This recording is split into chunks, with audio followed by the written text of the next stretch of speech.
జగన్మోహన్ రెడ్డి గారు వైసీపీ గూండాలు రౌడీలు అని చెప్పి గగ్గోలు చేస్తున్నాడు. వాళ్ళు ఒక టీముని అచ్చెన్నాయుడుతో బృందాన్ని గవర్నర్ దగ్గరికి పంపించి గవర్నర్కి ఫిర్యాదు చేశాం, డీజీపీ మీద ఫిర్యాదు చేశాం, ముఖ్యమంత్రి మీద ఫిర్యాదు చేశాం అని చెప్పి సొల్లు కబుర్లు చెబుతున్నాడు. వాళ్ళ కర్నూలులో పర్యటిస్తున్నాడు చంద్రబాబు. వాళ్ళ మొన్న కడపల్లి వచ్చాడు. అనేక జిల్లాలు తిరుగుతున్నాడు. వైసీపీ దాడులు చేయాలంటే ఆ జిల్లాల్లో దాడులు చేయలేవా? నువ్వు చేసినటువంటి మోసాలకే, నువ్వు చేసినటువంటి కుట్రలకే, నువ్వు అక్కడ రైతుల్ని ఇబ్బంది పెట్టినటువంటి విధానానికి నీ మీద దాడి చేశారు. కానీ నీ మీద చేసినటువంటి దాడితో ఈ వైసీపీ ప్రభుత్వానికి కానీ మా పోలీసు యంత్రానికి కానీ ఎటువంటి సంబంధం లేదు. చంద్రబాబు నాయుడు, నీకు మనిషి జన్మ నువ్వు ఎత్తలా, నీకు తిట్టినా సిగ్గు లేదు, నిన్నేమన్నా సిగ్గు లేదు. నీ దగ్గర ఉన్నటువంటి భజనగాళ్ళని పంపించి తెల్లారిపాటికి ఒక ప్రెస్ మీట్, రోజు మీ దరిద్ర మొహాలు ఆ టీవీలో కనుక కనపడకపోతే జనం మర్చిపోతారేమో, ఏదోటి మీరు చెప్పేటువంటి అబద్ధాలతో కొంతమంది అన్న మమ్మల్ని నమ్ముతారేమో అన్నటువంటి దరిద్రపు ఆలోచనలు తప్పించి నీ బతుకంతా కుట్రలో కుతంత్రాలు, ఎవరో ఒకళ్ళ మీద నిందలేయటం, నీ గురించి గొప్పగా నువ్వు చెప్పుకోవటం, ఇవన్నీ కూడా ఈ రాష్ట్ర ప్రజానీకం చూస్తున్నారు. చంద్రబాబు నాయుడు నువ్వు ఎన్ని డ్రామాలు వేసినా, ఎన్ని కుట్రలు చేసినా, ఎన్ని కుతంత్రాలు చేసినా ఈ రాష్ట్రంలో నువ్వు బతికొండగా జగన్మోహన్ రెడ్డి గారి ప్రభుత్వాన్ని ఏమీ చేయలేవు. నువ్వే కాదు, నీ కొడుకు పప్పు కూడా జగన్మోహన్ రెడ్డి గారి ప్రభుత్వాన్ని ఏమీ చేయలేడు. అతను ట్విట్టర్లకు పరిమితం అయ్యి, యూట్యూబ్లకు పరిమితం అయ్యి వాటిల్లోనే బతకాల్సినటువంటి పరిస్థితి ఈ రాష్ట్ర ప్రజలు మీకు కల్పించారు. కాబట్టి జగన్మోహన్ రెడ్డి గారిని చిన్న వయసులో ఆయనకు వచ్చినటువంటి కీర్తి ప్రతిష్టలను చూసి ఏడవమాక. నువ్వు, నీతో పాటు పవన్ కళ్యాణ్, ఆయన 3 నెలలకో 4 నెలలకో ఒక 5-6 రోజులు ఏయోటి పర్యటనలు పెట్టుకుంటాడు. ఒక మంచి ఏసీ రూమ్లో కూర్చొని కార్యకర్తలను, లేకపోతే లాయర్లను, డాక్టర్లను, యాక్టర్లను ఎవరో ఒకళ్ళని పిలిపించుకుని మీటింగ్ చెబుతాడు. దాంట్లో జగన్మోహన్ రెడ్డి గారి గురించి మాట్లాడతాడు. ఈయన జగన్మోహన్ రెడ్డి గారిని ముఖ్యమంత్రిగా గుర్తించట్లేదంట. ఇప్పుడు జగన్మోహన్ రెడ్డి గారి ప్రభుత్వాన్ని ఎవరైనా రద్దు చేస్తారా నువ్వు గుర్తించకపోతే? కాబట్టి నీ గురించి మేము పట్టించుకోవట్లా, ఈ రాష్ట్ర ప్రజలు పట్టించుకోవట్లా. నీ మీద ఏ రకమైనటువంటి తీర్పు ఇచ్చారో ఈ రాష్ట్ర ప్రజలు మనందరం చూసాం. నువ్వు చంద్రబాబు నాయుడు చెప్పిన దానికి ఆయన తా అంటే నువ్వు తందానా, ఆయన తానా పెడితే నువ్వు వెళ్ళి తందానా కొట్టొస్తావు. కాబట్టి తానా బ్యాచ్కి తందానా బ్యాచ్కి ఏమీ తేడా లేదు. ఇద్దరు కలిపి జగన్మోహన్ రెడ్డి గారి మీద విమర్శలు చేస్తున్నారు. వీటన్నిటిని కూడా మేము ఖండిస్తున్నాం. కామెంట్ కూడా చేశారు సార్, 6 నెలల కాలంలో కనీసం ఉల్లిపాయ ధరలు కూడా అందుబాటులోకి లేకుండా చేశారు. ఇప్పుడు ఈ ఉల్లిపాయలు అనేది దేశవ్యాప్తంగా ఉన్నటువంటి సమస్య, ఇది ఆంధ్రప్రదేశ్లో ఉన్న సమస్య కాదు.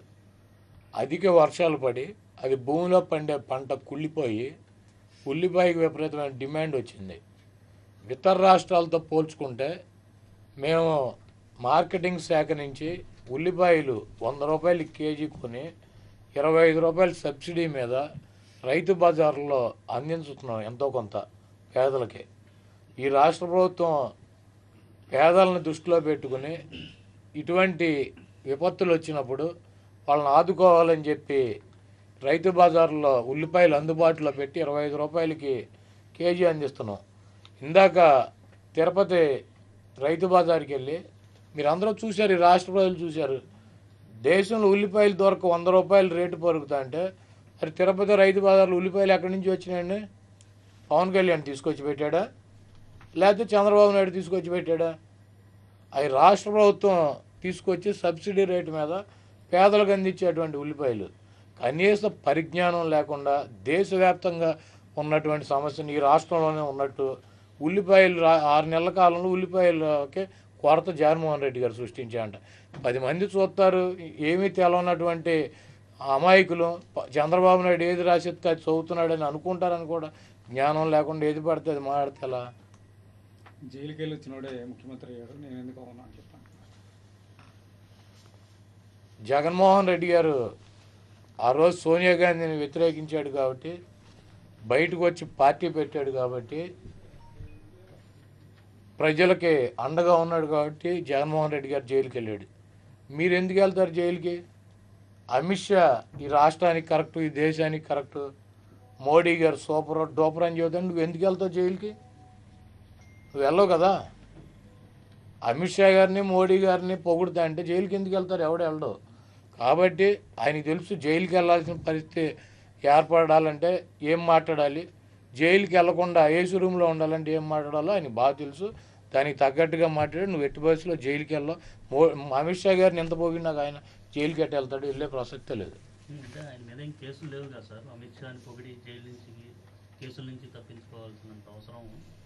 ఇప్పుడు ఆయన ట్రాక్ రికార్డు తీసుకుంటే కేసులు ఎవరు పెట్టారు, రాజీలు ఎవరు చేసుకున్నారు, కోర్టులో ఏమేం చేసుకున్నారు అందరూ బయటకు వస్తాయి.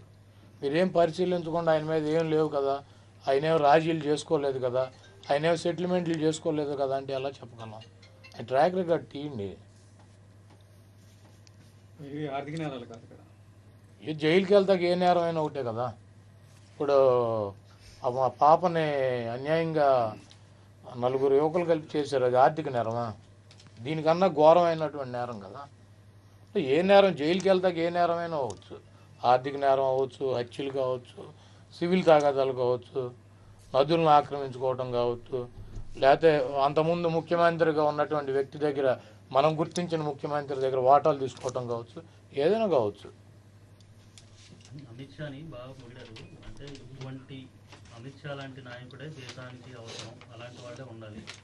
గతంలో మీరు ఏ విధంగా చూస్తారు? గతంలో ఆయనే చెప్పాడు, అమిత్ షా గారు నన్ను పార్టీని విలీనం చేసేయమని చెప్పి అడిగాడు, నేను విలీనం చేయనని చెప్పాను అని చెప్పి ఆయన బహిరంగంగా చెప్పాడు.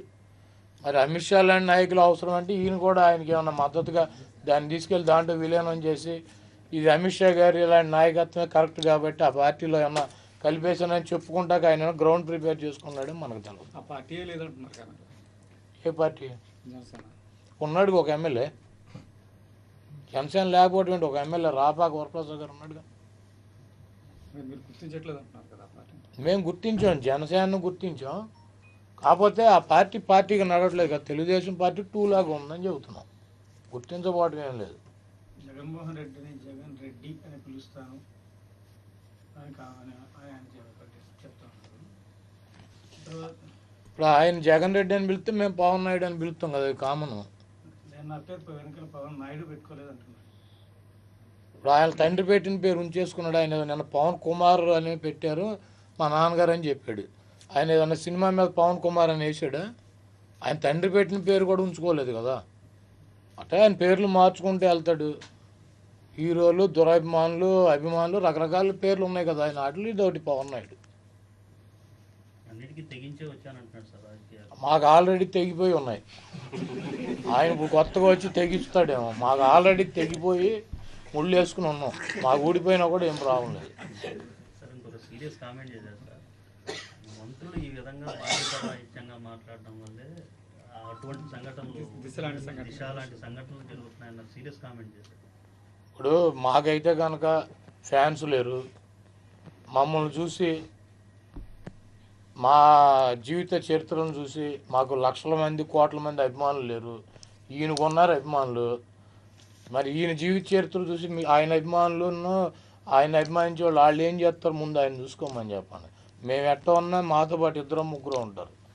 కాబట్టి ఈయనకి లక్షల మంది, కోట్ల మంది అభిమానులు ఉన్నారని చెబుతున్నాడు. కాబట్టి ఈయన జీవితాన్ని ఆదర్శంగా తీసుకుని వాళ్ళందరూ చేశారనుకో ఇబ్బంది పడతారు, సమాజం ఇబ్బంది పడతాయి. పెళ్ళిళ్ళు చేసుకుంటారు. ఏదైనా కావచ్చు, అది ఏదైనా కావచ్చు.